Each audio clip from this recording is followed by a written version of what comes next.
Hello people of the internet and welcome to today's YouTube video. In today's video I will be teaching you guys everything you need to know on how to understand directional arrow. So let's get to it. So the first step to learning directional arrow is finding out which arrow you feel most comfortable with using.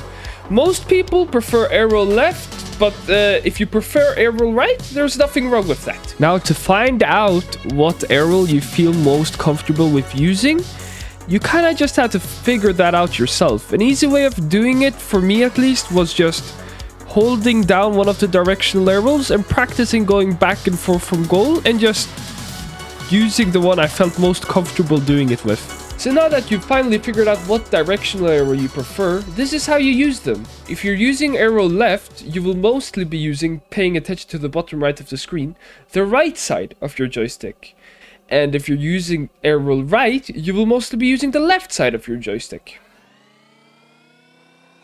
Now that we've got that down, the other thing you have to do is know how to move.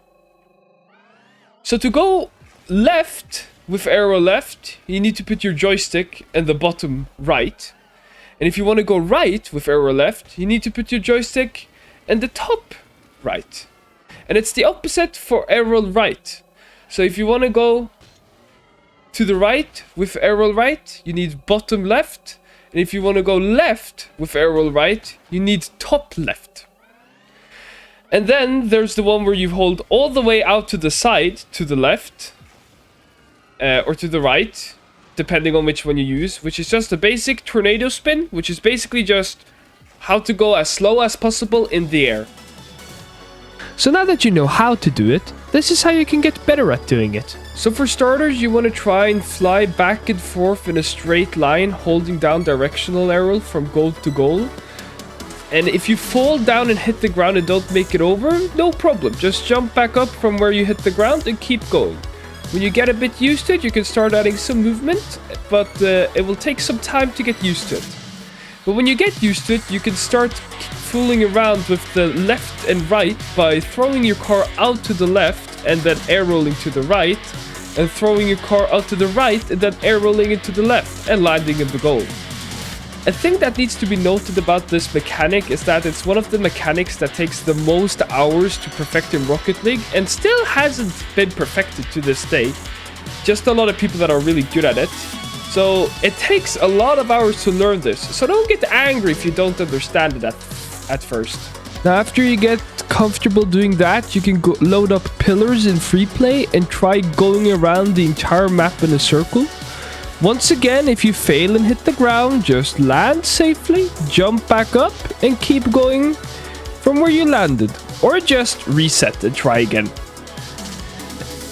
An important thing to note when doing the spinning and swapping from left to right mid-air is that you can't move to the right if the car is pointed to the left, and you can't move to the left if the car is pointed to the right. So you have to swap over to moving right when you see that the car is pointing to the right, and swap to moving left when you see that the car is pointed to the left. This will take a lot of time to get used to, but I can promise you that this is worth it. And after you get used to it, you can try once again on the pillars map, but instead of going in a circle motion, you try and go around the entire thing in a figure 8, going around the walls. To start off this, you should maybe only work on going around one corner after a corner after a corner until you feel comfortable with it, and then start trying the entire thing. Now for the final step that I have on getting better at using this thing, I like using this map in free play. You can see the code right here. It's called arrow left practice, but I can assure you that it also works for people that use arrow right. And basically what you want to do is that you want to start off just practicing trying to get close to the ball, like close to the ball. Then you want to try and learn how to just hit the ball. Like just try going into the air and hitting the ball. Okay? And after you've done that for a while and get comfortable like being able to reach the ball, then you can start trying to score the goal. And then you just keep doing this throughout all these exercises. You don't need to do all of them, but like This is just it's just a nice like cherry on top if you want to like make sure that, yeah, I really want to know how to do arrow left. So that's it for today's video. If you guys liked it, it's my first time doing it, so make sure you like and subscribe to see more of it. And comment down below what other topics you guys would like to see me do a video like this on. Like, on ground, if you want me to do it on ground dribbling or flicking or power shotting or anything like that. Thank you for watching.